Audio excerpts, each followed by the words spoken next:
Long after Beleriand drowned beneath the sea, one small island remained. Sailors from Numenor would visit it. Mariners of Arnor, centuries later, still knew where to find it. On that island stood a stone, and on the stone, two names. A brother and a sister buried together, who never knew each other in life, and who knew each other too well at the end. This is the story of what Morgoth did to the family of the one man who defied him. It is the darkest tale Tolkien ever told, and the sword that ended it could speak.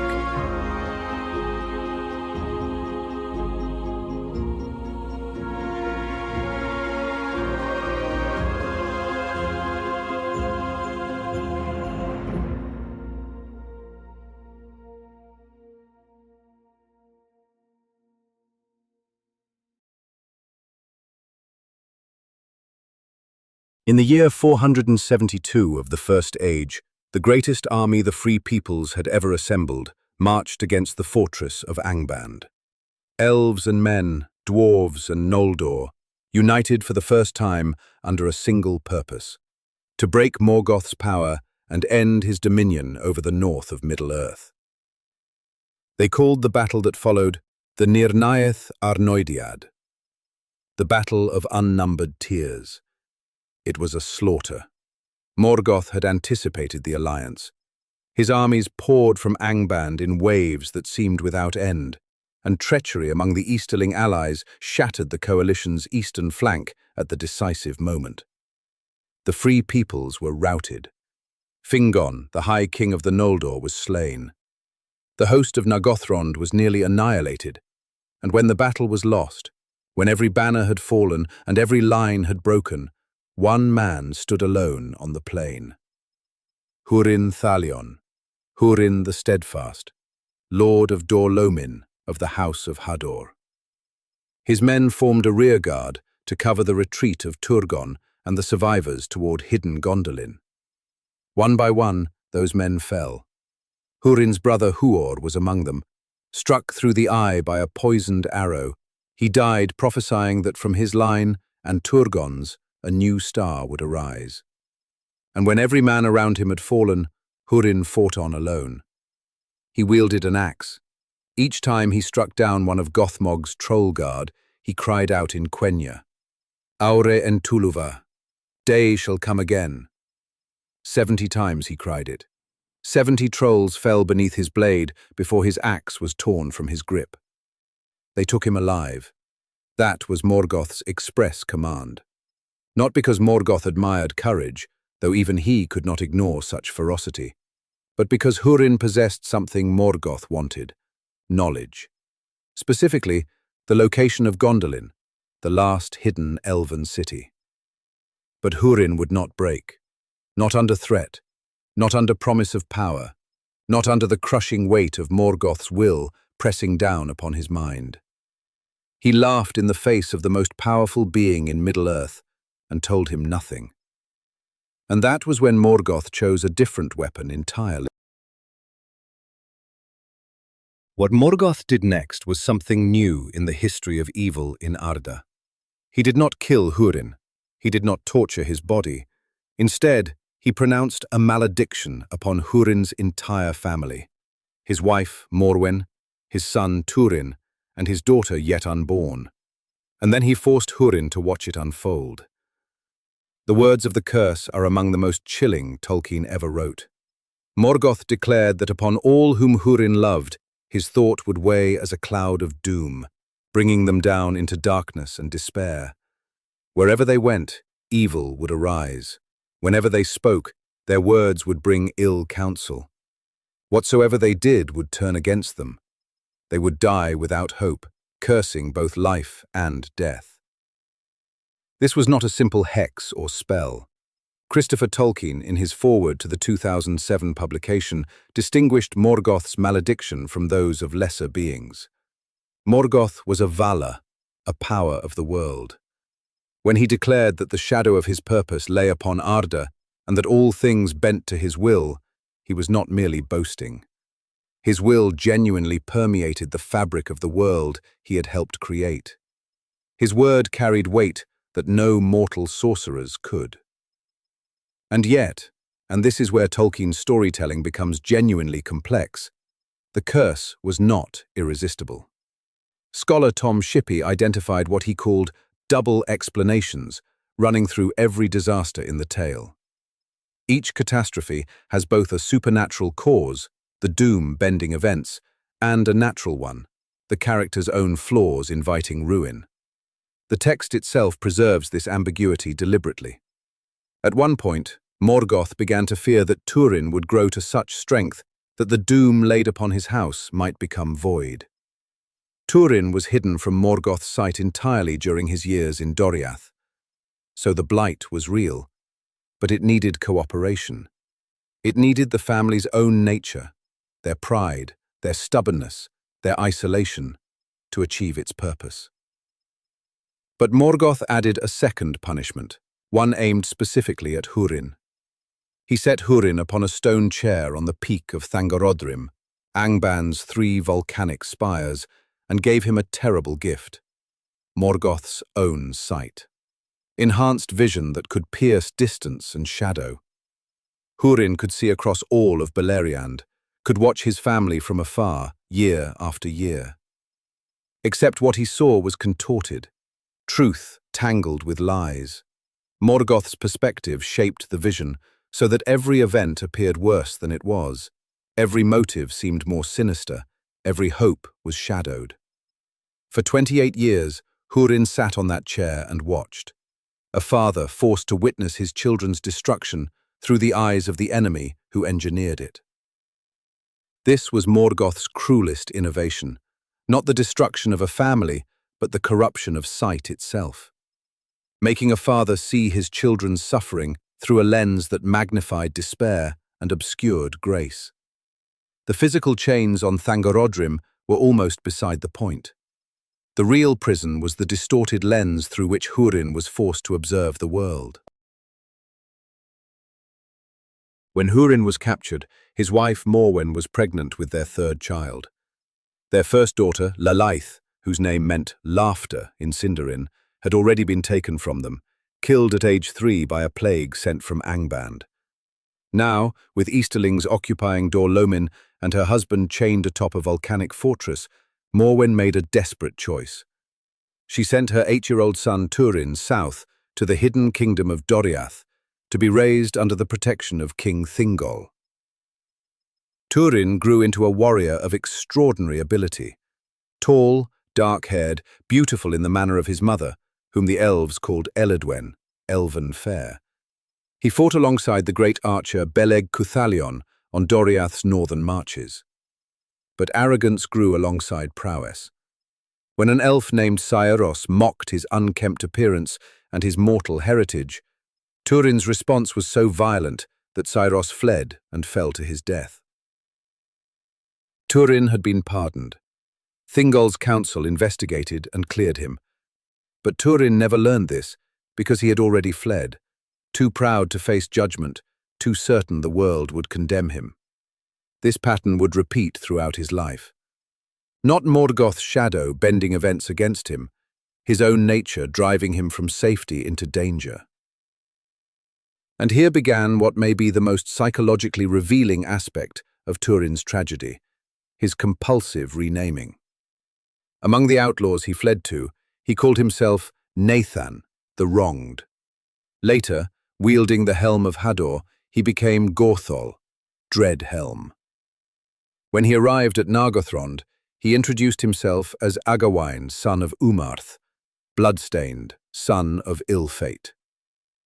Each name was a fresh identity, a new beginning, an attempt to outrun the shadow that clung to every life he touched. Tolkien, the philologist who understood better than anyone that names carry power, built his most harrowing tale around a hero who believed he could rewrite his fate by rewriting his name. 8 major names in a single lifetime, more than almost any other character in the legendarium. But the renaming never worked. Each new persona attracted the same disasters. because the flaw travelled with the man, not with the name.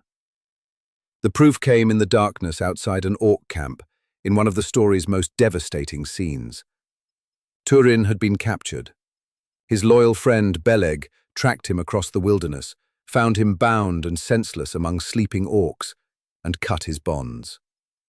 But in the black of night, still half mad from captivity, Túrin woke to feel a blade near his throat, seized the sword, and struck. He killed Beleg, his closest friend, the one person who had followed him without reservation across every reckless decision, every self-imposed exile. And the sword that killed Beleg, the black blade Anglakel, forged by the dark smith Eol from iron that fell from the sky, would remember. Reforged and renamed Gurthang, Iron of Death, that sword would follow Túrin to the very end. After Beleg's death, Túrin eventually found his way to the great underground fortress of Nargothrond on the river Narog. Under the name Mormagil, Black Sword, he rose to become the city's foremost champion. Orodreth the king deferred to him, the people rallied behind his boldness, and Túrin committed the act that Tolkien scholars have identified as the purest example of Ophemod in the entire legendarium. Ophemod, overmastering pride. Tolkien borrowed the term from his scholarly analysis of the Anglo-Saxon poem The Battle of Maldon, where the English commander Beorhtnoth allowed Viking raiders to cross a causeway rather than hold the advantage, out of vain glory, a desire for a fair fight. That decision led to the slaughter of his men. Túrin did something parallel. Nargothrond's strength lay in secrecy. Its doors were hidden, its people moved unseen. But Túrin, burning with the desire to fight Morgoth openly, convinced the Nargothrondrim to build a great stone bridge across the Narog and ride to war in the open. He silenced the warnings of Gwyndor, a survivor of the Nirnaeth, who knew firsthand the cost of reckless valor. He brushed aside the counsel of Ulmo, the Valor of Waters, who had sent a specific message warning the people of Nargothrond to destroy the bridge and remain hidden. When Morgoth's army came, led by the dragon Glaurung, they crossed the bridge that Túrin had built. The fortress fell. The hidden city was sacked, and standing amid the ruins, Túrin encountered something far more dangerous than fire or steel. Glaurung, the father of dragons, the first fire-breathing terrestrial dragon in Middle-earth. Wingless, but possessed of a weapon more terrible than any flame, his eyes. Glaurung's gaze carried enchantment. He could reach into minds, plant false visions, and reshape a person's understanding of reality. The dragon found Túrin on the bridge and held him with that gaze, paralyzed, unable to move or speak, while orc captains dragged away the survivors of Nargothrond, including Finduilas, the elven princess who loved Túrin, and who the dying Gwyndor had prophesied was Túrin's only chance of escaping the shadow on his fate. Glaurung released Túrin only after the captives had been marched away, and then he spoke. He told Túrin that his mother and sister were suffering in Dorlomin, starving, enslaved, that Túrin had abandoned them to play at war in a foreign kingdom while his own family languished. It was a lie. Morwen and Nienor had already left Dorlomin for the safety of Doriath, but Túrin did not know this. Glaurung's deception was built on plausible premises. Túrin had left his family, he had not returned, the Easterlings were brutal. The dragon did not need to fabricate reality from nothing. He only needed to twist what Túrin already feared. Túrin abandoned the captives. Finduilas was taken north and killed, pinned to a tree with a spear by the orcs at the crossings of Teiglin. Gwyndor's prophecy, that she alone could save Túrin, died with her. This was how Glaurung functioned as Morgoth's instrument, not through brute force, but through precision manipulation.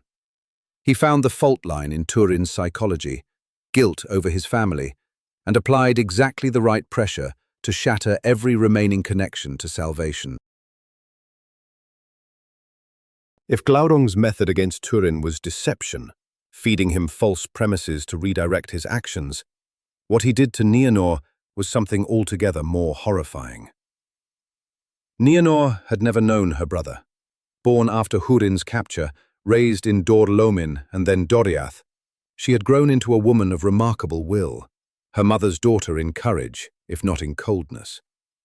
When Morwen insisted on travelling north to seek news of Túrin after the fall of Nargothrond, Nienor defied Thingol's prohibition and followed her mother. At Amon Ethir, the hill of spies overlooking the ruins of Nargothrond, Glaurung was waiting. He emerged from the river, vast and golden, and his eyes found Nienor's. He did not deceive her. He did not twist her understanding. He erased her entirely. A spell of total amnesia, not the gradual fog of forgetfulness, but the instantaneous obliteration of everything she had ever been. Her name, her history, her mother's face, the sound of Sindarin on her tongue, all of it, gone. She was left naked in the wilderness, unable to speak, unable to recognize the world around her, a person reduced to a body without a past. The contrast between Glaurung's two attacks reveals the dragon's, and through him, Morgoth's, sophistication as an instrument of psychological war. Túrin was given false information to act upon. Nienor was stripped of the capacity to act at all. Against the proud warrior, misdirection. Against the innocent woman, annihilation. Túrin found her. He had settled in the forest of Brethil under yet another name, Turambar, Master of Doom, perhaps his most arrogant self-christening, a declaration that he had conquered fate itself. He discovered the silent, amnesiac woman lying on the mound where Finduilas was buried, a detail whose cruel symbolism Tolkien surely intended. Túrin named her Niniel, Tear Maiden, because she wept when he first spoke to her. They married. She conceived his child. For a brief season in Brethil, something like happiness existed. Brandir the Lame, the gentle chieftain of the woodland folk who quietly loved Nienor, watched as Túrin took everything, his people's admiration, the woman he cared for, his authority as leader. Brandir said little. He had the wisdom to see what was coming, but not the power to prevent it. Meanwhile, Morwen wandered alone through the wild, searching for children she would never find. The curse had tailored a different ruin for each member of the family. Túrin's flaw was pride. Nienor's was the absence of self. Morwen's was the inability to stop searching, to accept help, to trust anyone with her grief. She would wander until the end. And Húrin, on his stone chair atop Thangorodrim, watched all of it through the crooked sight Morgoth had given him. Every false moment of happiness in Brethil, every step Morwen took deeper into the wilderness, year after year after year. A father who could see everything and do nothing, whose sight itself had been made into a weapon against his own sanity. Glaurung came to Brethil. Drawn by the same malice that had guided every movement of this long design, the dragon crawled from the ruins of Nargothrond toward the forest where Túrin had built his fragile peace. Túrin resolved to kill him. At the gorge of Cabed en Arras, where the river Teiglin plunged through a narrow ravine, he waited beneath the cliff edge while Glaurung hauled his vast body across the gap. As the dragon's belly passed overhead, Túrin drove Gurthang upward with all his strength. The blade pierced the unarmored underside. Glaurung screamed, thrashed, and in his death throes flung Túrin against the cliff face, leaving him unconscious and spattered with the dragon's venomous blood. Nienor came searching for her husband. She found Túrin lying beside the dying dragon, and thinking him dead, she cried out in anguish. Glaurung opened his eyes one last time, and with the final act of his malice, he released the spell. Everything came back. Every memory. Her name, her mother, her brother's face, the brother she had married, the child she carried. This was the dragon's masterpiece, not the obliteration of memory, but its return. He had erased Nienor's identity not to destroy her permanently, but to set a trap so precise that truth itself would become the killing blow. a generation of Morgoth's patience, the curse working through dragon spell and coincidence, and the family's own blind choices, all converging on this single moment when a woman remembers who she is and understands what she has done. Nienor again, not Niniel, spoke her brother's true name.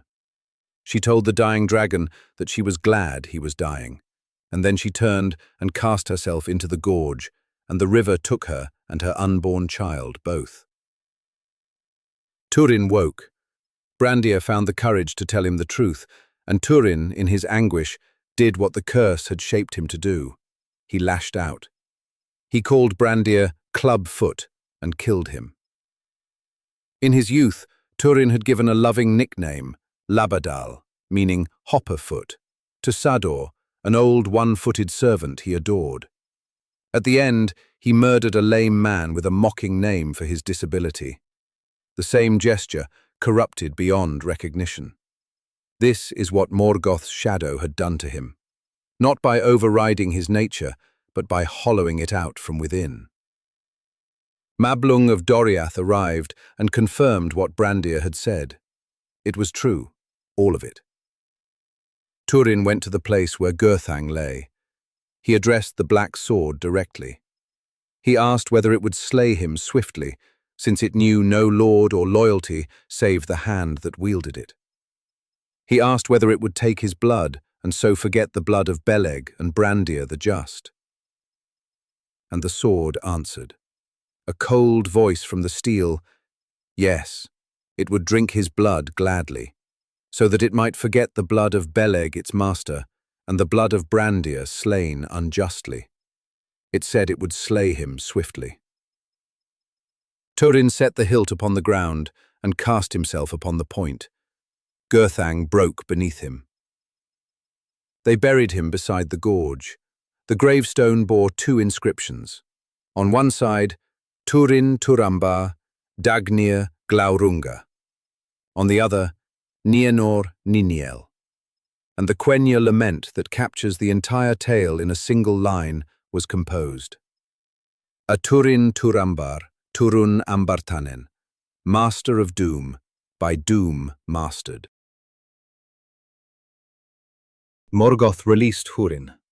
After 28 years, with every member of his family either dead or broken, the enemy simply opened the chains and let the old man walk free. His purpose was served. Or, rather, his purpose continued to be served because Húrin could not see straight. Melian's rebuke, when it finally came, cut through everything. He that seeth through Morgoth's eyes, willing or unwilling, seeth all things crooked. The elven queen of Doriath spoke the tale's deepest truth, that the worst corruption is not of the body, or even of the soul, but of perception itself. Húrin had watched his family die through a lens designed to maximize despair. Now free, that corruption still lived behind his eyes. He killed Mim, the petty dwarf at Nargothrond, and delivered the blighted treasure of the dragon's hoard to Thingol. Acts that served Morgoth's wider designs against Doriath, even though Húrin believed he was acting freely. Only after Melian's words did something shift. Húrin's eyes, we are told, were opened. He found Morwen at the Stone of the Hapless, the grave marker of his children, and she died in his arms at sunrise, never having learned how Túrin and Nienor perished. Húrin cast himself into the western sea. The mightiest of the warriors of mortal men ended. But Tolkien did not leave the story there. The prophet bard Glaurung sang that the Stone of the Hapless would never be thrown down, not though the sea should drown all the land. And when the Valar broke Beleriand at the end of the First Age, drowning entire kingdoms beneath the waves, that prophecy proved true. The stone survived as Tol Morwen, a small island off the coast of Lindon, bearing the graves of Túrin, Nienor, and Morwen. Númenorian mariners visited it. Sailors of Arnor paid their respects centuries later. And in the deepest layers of Tolkien's mythology, the second prophecy of Mandos, found in the Lost Road, an even more extraordinary claim appears. At the Dagorath, the last battle at the end of the world, Turin Turambar will return. And with Gurthang, the sword that killed Beleg, that killed Brandir, that killed Túrin himself, he will deal Morgoth his death and final end. The weapon of self-destruction becomes the instrument of cosmic justice. The Master of Doom, mastered by Doom throughout his mortal life, masters it at last. Tolkien later moved away from this prophecy, and Christopher Tolkien removed it from the published Silmarillion. Its canonical status remains debated among scholars, but its existence reveals something essential about the story's design. The Children of Hurin was never meant to be nihilistic. It is a Catholic tragedy, a narrative in which evil wins this battle, but not the war. Providence operates even when it cannot be seen, and vindication, though deferred beyond the mortal horizon, is real. This is what separates the tale from its mythological sources, even as it draws deeply from them. Tolkien acknowledged Túrin as a composite figure, derived, as he wrote in a letter to Milton Waldman, from elements in Sigurd the Volsung, Oedipus, and the Finnish Kullervo. From Kullervo came the structural backbone, the separation from family, the unknowing incest, the sister's suicide, the talking sword, the hero's death upon the blade. From Oedipus came the tragic architecture, the hero undone by the very qualities that make him great, the catastrophic recognition scene, the horror of knowledge arriving too late. From Sigurd came the dragon slaying and the cursed treasure. But Tolkien transformed what he borrowed. In the Kalevala, Kullervo's tragedy is essentially pointless, suffering without framework. In Sophocles, Oedipus endures within a universe where the gods are indifferent at best. Tolkien placed the same raw materials inside a providential cosmos. His tragedy hurts more, not less, because it exists within a world where goodness is real and ultimate justice is assured. The gap between what is and what should be becomes the source of the story's unbearable weight. Verlin Flieger called Túrin a reincarnation of Kullervo in Middle-earth. John Garth connected the tale's origins to Tolkien's experience in the First World War, noting it was born during a time of senseless devastation. Jesse Mitchell compared Túrin to Camus' absurd hero, struggling for meaning against a hostile universe. All of these readings illuminate facets of the story. None of them exhaust it. Because in the end, what Tolkien achieved with the Children of Hurin was something that transcends any single interpretive framework. He wrote a story in which a father's courage provokes a god's revenge, in which that revenge operates through the family's own virtues turned against them, pride becoming hubris, love becoming vulnerability, courage becoming recklessness. In which a dragon wields truth as his deadliest weapon and a sword speaks with a cold voice. In which an island bearing a gravestone survives the drowning of an entire continent. And in which, somewhere beyond the circles of the world, a broken hero waits to return, carrying the sword that killed him, to deliver the final blow. Master of Doom, by Doom Mastered. 6 words in Quenya that contain an entire life. Tolkien built his darkest tale not to prove that evil wins, but to show what victory costs even the victor. Because somewhere beyond the mortal horizon, a gravestone endures that the sea itself could not pull down. That is the nature of Tolkien's tragedy. The wound is real, but so is the stone.